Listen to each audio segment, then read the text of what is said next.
Assalamualaikum warahmatullahi wabarakatuh. Perkenalkan, namaku Dita dan suamiku Alex. Dalam keluarga kecilku, aku memiliki seorang anak perempuan yang tunawicara, atau biasa orang menyebutnya dengan sebutan bisu. Meskipun begitu, aku tetap menyayangi anakku dengan sepenuh hati, karena aku pun meyakini jika anak adalah anugerah dari Sang Maha Pencipta. Untuk itu, aku tidak pernah sekalipun menganggap keadaan anakku ini sebagai cobaan, melainkan tetap kuanggap sebagai titipan yang tentu saja harus kurawat dengan baik, apalagi dia adalah darah dagingku sendiri. Oleh sebab itu, aku selalu berusaha semaksimal mungkin untuk menuruti semua kemauannya, agar dia tetap bahagia dalam menjalani hidupnya. Hingga akhirnya, cerita ini pun terjadi. Waktu itu, aku sekeluarga memang berencana mengunjungi salah satu kota yang ada di Jawa Timur untuk menghabiskan waktu liburanku dan keluargaku. Dan setelah hari libur yang kusepakati dengan suamiku telah tiba, akhirnya aku dan suamiku pun berangkat menuju kota tujuanku pada pagi hari, mengingat kota tersebut terletak sangat jauh dari tempat tinggalku. Sepanjang perjalanan, waktu kuhabiskan dengan menemani suamiku mengemudikan mobilnya, dengan sesekali mengajak anakku bercanda meskipun dia tidak pernah mengeluarkan sedikit pun kata-kata, dengan hanya sesekali tersenyum ketika dia melihat sesuatu yang menurutnya indah. Singkat cerita, setelah melakukan perjalanan hampir 13 jam lamanya, akhirnya kami pun sampai di kota tujuan. Waktu itu, kami sampai di kota tersebut sekitar pukul 19 malam. Karena perut yang sudah terasa lapar, akhirnya kami pun memutuskan untuk makan malam di pinggir jalan raya, sembari membuka aplikasi booking hotel yang ada di ponselku, untuk melihat-lihat penginapan yang menurutku sesuai dengan keadaan kantongku. Namun belum selesai aku mendapatkan penginapan yang cocok, malam itu tiba-tiba tanganku ditarik oleh anakku yang rupanya memberi tanda isyarat jika ada seorang wanita parubaya yang terlihat sedang mengawasiku dari arah luar, tempat di mana aku dan keluargaku makan malam waktu itu. Melihat hal itu, tentu saja aku pun seketika memberitahu suamiku, karena aku pun sebenarnya tidak nyaman dengan tatapan wanita tersebut yang memang terlihat mencurigakan. "Mas, lihat deh, wanita di luar itu," ucapku sambil memegang pundak suamiku yang saat itu sedang asyik melahap makanannya. "Oh iya, kenapa dek?" jawabnya. "Suci menarik tanganku mas. Sepertinya anak kita takut dengan wanita di luar itu. Kamu tahu sendiri kan, kalau Suci sampai narik-narik gini, biasanya dia ketakutan," terangku pelan. "Sudah, jangan dihiraukan, mungkin dia orang yang kurang waras dek, makanya anak kita takut. Lihat noh, bajunya juga gak rapi," terang suamiku sambil menunjuk ke arah wanita tersebut. "Eits, jangan nunjuk-nunjuk mas, gak sopan," sahutku. "Udah, gak apa-apa, paling habis ini dia kesini. Kita kasih aja uang, bereskan?" jawab suamiku singkat. "Iya mas," ucapku sambil menatap ke arah anakku dan berusaha menenangkannya. "Gimana? Udah dapat belum hotelnya?" tanya suamiku. "Belum mas, ternyata hotel di sini mahal-mahal banget deh. Apa kita cari villa aja ya? Sepertinya lebih murah kalau ukurannya kecil dan sederhana," usulku. "Ya udah, kita cari sambil jalan aja ya, keburu malam, nanti malah sulit nyarinya," ajak suamiku. Dan setelah aku membayar semua makanan, kami pun akhirnya kembali masuk ke dalam kendaraan, agar bisa segera mendapatkan penginapan di kota ini mengingat waktu yang juga sudah semakin malam. Namun anehnya, sejak aku berjalan keluar dari warung hingga masuk ke dalam kendaraanku, waktu itu aku terus diawasi oleh wanita parubaya tersebut, yang kali ini terlihat lebih jelas dengan pakaiannya yang saat itu ternyata memang sangat tidak karu-karuan. Sejak saat itulah aku pun akhirnya setuju dengan suamiku, jika wanita yang sedari tadi mengawasiku dan keluargaku tersebut adalah wanita yang kurang waras. Mas, lihat wanita itu sampai sekarang masih tetap lihatin kita loh, ucapku dari dalam kendaraan sambil menoleh ke belakang. Sudah, biarkan saja, kamu fokus cari penginapan saja dek, ucap suamiku. Mendengar ucapan suamiku, akhirnya aku pun kembali membuka ponselku sambil menggeser-geser jempolku, memilih penginapan yang memang sedari tadi sulit kudapatkan. Dan singkat cerita, waktu pun menunjukkan pukul 22 malam. Karena tak kunjung mendapatkan penginapan, suamiku yang sebelumnya tenang akhirnya saat itu kesal tidak karuan. Masa dari tadi belum dapat si dek? Aku capek nih, masa cari gitu aja gak bisa? Bentak suamiku. Kan kamu sendiri dari tadi yang rewel. Katamu mahal lah, jelek lah, kotor lah, jauh dari pusat kota lah, bla bla bla. Aku udah kasih lihat banyak pilihan, kamu gak ada yang cocok, no cari aja sendiri, ucapku sambil melemparkan ponselku ke pangkuan suamiku yang saat itu masih mengemudi. Melihat hal itu, suamiku yang sebelumnya mengemudikan mobilnya tiba-tiba langsung menepi dan mengotak-atik ponselku. Mas jangan berhenti di sini dong, ini bahu jalan, bahaya, protesku. Sudah, diam aja, jawabnya singkat. Dan tanpa memperdulikan ucapan suamiku, aku pun saat itu langsung diam, karena aku jengkel dengan tingkah suamiku yang saat itu tiba-tiba berubah menjadi menyebalkan. Singkat cerita, setelah beberapa lama kami masih belum juga mendapatkan penginapan yang pas, saat itu tiba-tiba kami dihampiri oleh laki-laki parubaya yang entah aku pun juga tidak tahu dari mana datangnya. Waktu itu, laki-laki tersebut tiba-tiba mengetuk pintu mobil sambil tersenyum seolah hendak memberi bantuan. Mas, jangan dibuka mas, kita tidak tahu dia siapa loh, teriakku. Tapi sayangnya, ucapanku saat itu tidak digubris oleh suamiku, yang sepertinya dia juga masih marah kepadaku, karena aku tadi telah melemparkan ponselku ke arahnya. Saat itu, tanpa menaruh sedikit pun curiga, suamiku pun langsung menurunkan kaca kendaraannya sambil menoleh ke arah laki-laki tersebut. Pak, cari penginapan, ucap bapak-bapak tersebut. Iya pak, kok tahu pak, ucap suamiku. Plat nomor mobil bapak dari luar kota, dan kulihat dari tadi muter-muter terus di jalan ini. Apalagi kalau gak cari penginapan, terang bapak-bapak tersebut. Iya pak, kami memang cari penginapan, tapi yang murah-murah saja pak, jawab suamiku. Kalau bapak mau, saya ada villa 1 rumah, sewanya cuma 100 ribuan aja, ucap bapak-bapak tersebut. Wah yang bener pak, iya deh saya mau, sahut suamiku. Jangan buru-buru mau mas, kita tidak tahu gimana tempatnya, ucapku pelan. Namun sayangnya, lagi-lagi ucapanku tidak dihiraukan oleh suamiku.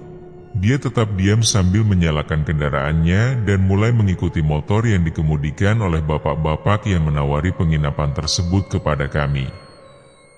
Dan setelah beberapa lama kami mengikuti kemana motor bapak tersebut berjalan, akhirnya kami pun sampai di sebuah komplek perumahan yang sepertinya terletak di sudut kota ini.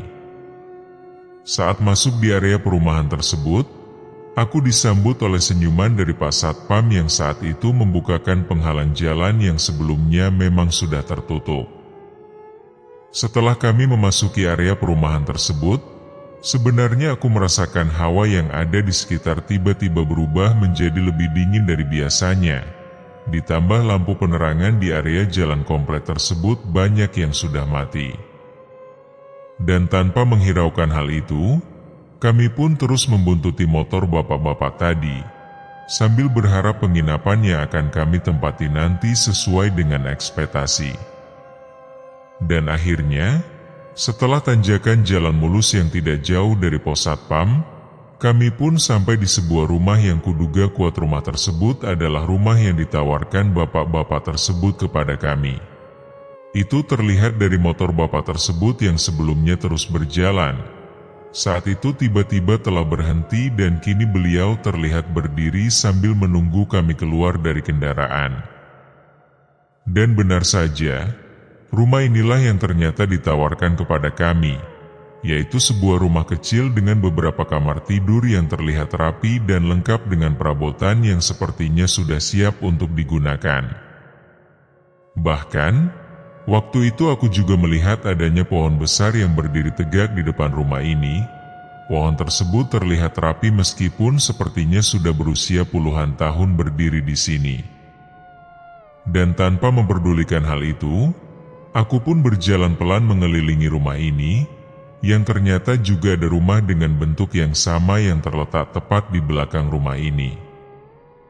"Pak, itu bentuk rumahnya memang sama ya?" Tanyaku ke bapak-bapak yang saat itu masih ngobrol dengan suamiku di dalam rumah. "Iya Bu, 3 rumah ini memang milik satu orang, jadi ket rumahnya dibuat sama persis, disewakan semua kok Bu, tapi sayang, semua sudah penuh, tinggal yang ini aja yang kosong, yang belakang itu ditempati orang dari luar kota juga, yang di seberang jalan juga masih ditempati tamu," terang bapak-bapak tersebut. Dan setelah bernegosiasi kembali, akhirnya aku dan suamiku pun setuju untuk menginap di rumah tersebut, mengingat keadaan kami yang saat itu memang sudah sangat kelelahan. Singkat cerita, kami pun akhirnya ditinggal pergi oleh bapak-bapak tersebut, sambil berpesan agar pergi ke pos satpam jika membutuhkan bantuan.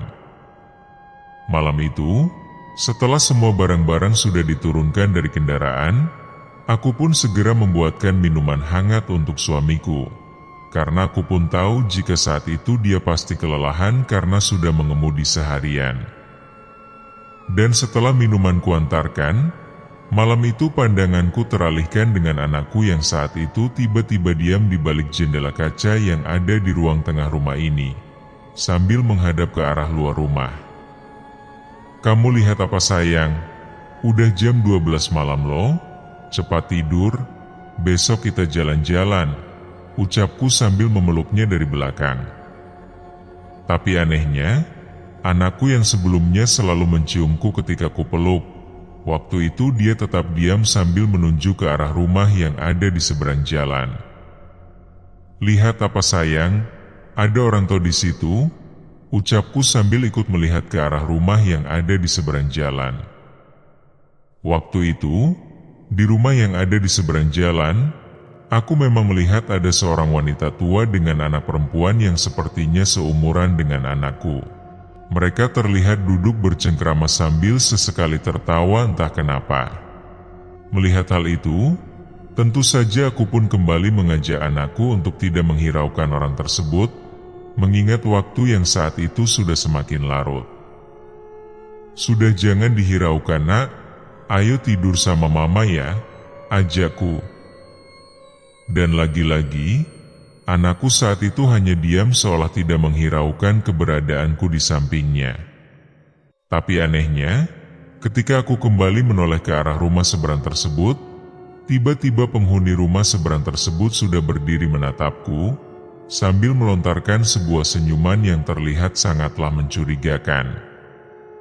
Melihat hal itu, aku pun membalas senyuman mereka sambil berjalan ke arah kamar sambil menarik tangan anakku, yang saat itu tiba-tiba berubah menjadi kaku. Sesampainya di kamar, aku pun segera menidurkan anakku sambil terus memikirkan apa yang baru saja terjadi. Dan setelah anakku tertidur, aku pun kembali bangun untuk menyusul suamiku yang sedari tadi ada di ruang tamu sendirian. Sepertinya ia masih sibuk dengan laptopnya. "Sudah dong mas, tutup tuh laptopnya, kan kita lagi liburan. Masa kita liburan tapi yang ada di kepalamu masih pekerjaan, kan gak enak," ucapku sambil duduk di sampingnya. Iya, ini tinggal ngirim laporan aja kok, jawabnya pelan sambil tidak menoleh ke arahku. Namun belum lama aku menemani suamiku menyelesaikan pekerjaannya, tiba-tiba aku dan suamiku dikejutkan dengan adanya suara orang yang sedang bersenandung bahasa Jawa, yang saat itu terdengar sangat lirih dan semakin lama semakin terdengar jelas. "Mas, suara apa itu?" ucapku sambil meremas tangan suamiku. "Gak tahu aku dek, sepertinya suaranya dari arah rumah belakang deh," ucap suamiku. "Aku takut mas, ayo tidur," rintihku. Dan tanpa menjawab ajakanku, malam itu suamiku seketika bergegas mematikan laptopnya dan berdiri untuk segera mengajakku masuk ke dalam kamar. Sesampainya di kamar, aku dan suamiku pun langsung menutup pintu kamar, sembari mendengar suara lantunan Jawa tersebut yang semakin lama semakin terdengar keras saja. Masih sangat teringat jelas di kepalaku, malam itu aku memeluk erat suamiku sambil memegang tubuh anakku yang saat itu sudah tertidur lelap. Suara menakutkan itu semakin lama terdengar semakin dekat, seolah membuat liburanku saat itu sudah tidak kufikirkan lagi. Yang ada di kepalaku malam itu hanyalah pulang, pulang dan pulang, sambil mataku yang mulai meneteskan air mata ketakutan. Namun sayangnya, semua gangguan saat itu tidak hanya berhenti di situ saja. Di sela-sela aku masih mendengar suara lantunan tersebut, aku tiba-tiba mencium aroma busuk yang sangat menyengat. Aroma tersebut tercium kuat seolah berasal dari arah ruang tengah rumah ini. "Mas, bau apa ini mas?" ucapku. "Gak tahu aku dek, sudah biarkan saja, kita di sini aja, di sini sepertinya tempat paling aman," perintah suamiku. Mendengar hal itu, aku pun mengangguk sambil sesekali melihat wajah anakku. Dan setelah beberapa lama aku bertahan di dalam kamar tersebut, tiba-tiba aku dan suamiku dikejutkan dengan suara alarm dari kendaraanku yang malam itu tiba-tiba berbunyi dengan sangat kencang. Mendengar hal itu, aku dan suamiku pun memutuskan untuk memberanikan diri keluar dari kamar dan melihat keadaan kendaraanku, karena aku pun takut mengganggu orang lain jika suara alarm tersebut tidak segera dimatikan. Setelah aku dan suamiku keluar kamar, aku pun bergegas mengambil kunci kendaraan yang saat itu memang terletak di ruang tamu rumah ini. Dan setelah alarm kendaraan berhasil dimatikan dengan remote dari dalam rumah, aku dan suamiku pun berjalan keluar rumah untuk memastikan jika semuanya aman. "Kita lihat dulu dek, siapa tahu ada orang yang mau berbuat jahat," ajak suamiku sambil berjalan pelan ke arah teras rumah. "Aku takut mas," rintihku. Dan benar, sesampainya aku di teras rumah, malam itu tiba-tiba aku dan suamiku melihat ada sosok perempuan berwajah hancur yang sedang bersandar di bawah pohon yang ada di depan rumah ini. Masih sangat teringat jelas di kepalaku, sosok tersebut benar-benar berdiri tidak jauh dariku, dengan tubuhnya yang mengeluarkan aroma yang sangat tidak sedap.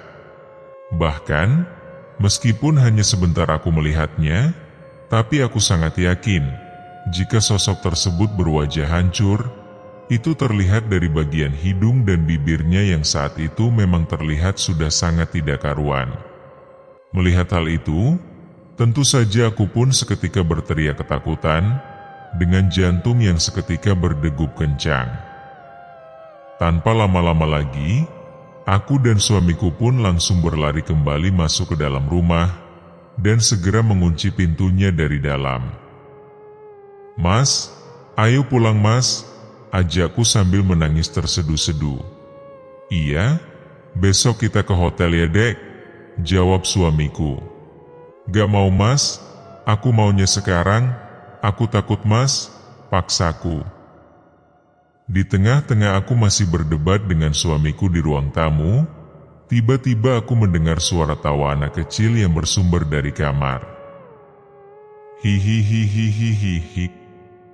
Mendengar hal itu, tentu saja aku seketika berlari ke dalam kamar, karena aku pun tahu jika anakku saat itu kutinggal di dalam kamar itu sendirian. Dan anehnya, sesampainya aku di pintu kamar, aku melihat anakku saat itu sudah berdiri dengan tersenyum riang sambil berjalan pelan ke arahku. Dan yang paling membuat aku syok adalah, malam itu anakku berbicara seolah sedang meledekku. Mama, mama, mama, hehehe, mamaku, hahaha. Melihat hal itu, suamiku pun langsung meraih tubuh anakku dan segera menggendongnya lalu dibawa keluar dari rumah tersebut. Ayo keluar dek, sudah biarkan saja barang-barang kita, teriak suamiku sambil berjalan cepat ke arah kendaraan yang masih ada di samping pohon. Malam itu, ketika aku masuk ke dalam kendaraan, aku juga masih sempat melihat sosok wanita berwajah rusak tersebut di tempat yang sama. Dia tetap diam dengan tatapan yang masih terlihat kosong. Dan tidak berhenti di situ saja. Di rumah lain yang berada tepat di samping rumah yang kutempati, aku sempat melihat ada beberapa kakek-kakek yang duduk di teras rumahnya dengan menghisap sebatang rokok. Dan di rumah lain lagi, aku melihat ada beberapa anak perempuan yang sepertinya sedang bermain permainan tradisional, yaitu congklak. Malam itu, aku seolah berada di sebuah komplek yang semua penghuninya adalah makhluk halus. Semuanya terlihat benar-benar sangat jelas dan sangat menakutkan. Dan setelah suamiku memacu kendaraan dengan kecepatan yang sangat tinggi, kami pun akhirnya sampai di pos satpam yang saat itu portal penghalangnya sudah ditutup rapat. Karena kendaraan kami tidak bisa melaluinya dan pak satpamnya pun sudah tidak ada. Akhirnya kami pun memutuskan untuk tidur dan menunggu di samping pos satpam tersebut sampai bantuan tiba. Kita tidur di mobil aja dek, ini sudah jam 03.30, sebentar lagi juga sudah pagi, ajak suamiku. Waktu itu, akhirnya aku pun tidur di dalam mobil sambil memeluk anakku, yang saat itu sedang kesurupan dengan mata melirik-lirik, sambil sesekali mengucapkan kata-kata yang aku sendiri tidak mengerti maksudnya. Keesokan harinya, semuanya semakin aneh saja. Pos satpam yang kemarin malam terlihat masih beroperasi, pagi itu tiba-tiba terlihat sangat terbengkalai, seperti sudah lama tidak pernah digunakan. Jalanan aspal yang kemarin kulewati sangat mulus, pagi itu juga tiba-tiba berubah menjadi sangat rusak tidak terawat, bahkan papan tulisan pintu masuk ke kawasan ini pun terlihat sudah berkarat tidak karuan. Melihat hal itu, aku pun seketika menyadari jika kami kemarin telah berada di alam lain. Dan tanpa lama-lama lagi, akhirnya kami pun menuju ke pusat kota untuk segera mencari informasi dan bantuan, agar anakku bisa sembuh dari tingkahnya yang pagi itu semakin aneh saja. Dan untungnya, di jalanan saat itu aku melihat adanya papan nama pondok pesantren Islami yang terletak masih beberapa km jauhnya. Tanpa pikir panjang lagi, akhirnya aku dan suamiku pun sepakat membawa anakku ke pondok pesantren tersebut untuk mendapatkan pertolongan yang lebih lanjut. Akhir cerita, aku dan suamiku pun meminta bantuan kepada tokoh ulama yang ada di pondok pesantren tersebut untuk mengobati anakku, serta mengantarkan kami kembali ke rumah tersebut untuk mengambil semua barang-barang kami yang saat itu masih tertinggal. Dan benar, sesampainya kami di rumah tersebut, kami memang melihat pemandangan yang sangat di luar akal sehat. Semuanya berbanding terbalik dengan apa yang aku lihat semalam.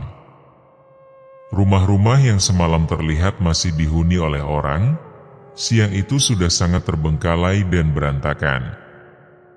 Bahkan, semua bangunan di sini bisa dikatakan sudah sangat lama sekali ditinggalkan. Itu terlihat dari rumput-rumput liar yang sudah tumbuh tinggi, dengan seluruh tembok rumah di sini sudah dipenuhi oleh lumut.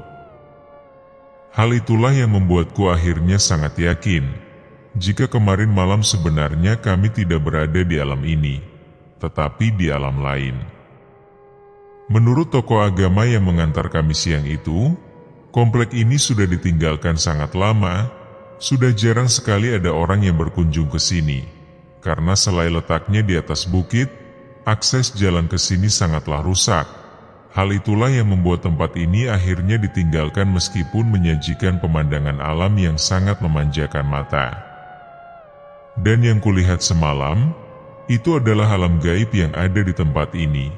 Dan hal itu memang benar-benar sangatlah menakutkan. Untuk itu, semoga cerita ini bisa menambah pelajaran bagi kita semua, sekaligus bisa mempertebal keimanan kita kepada Sang Maha Pencipta, bahwasanya mereka benar-benar ada dan mereka benar-benar nyata.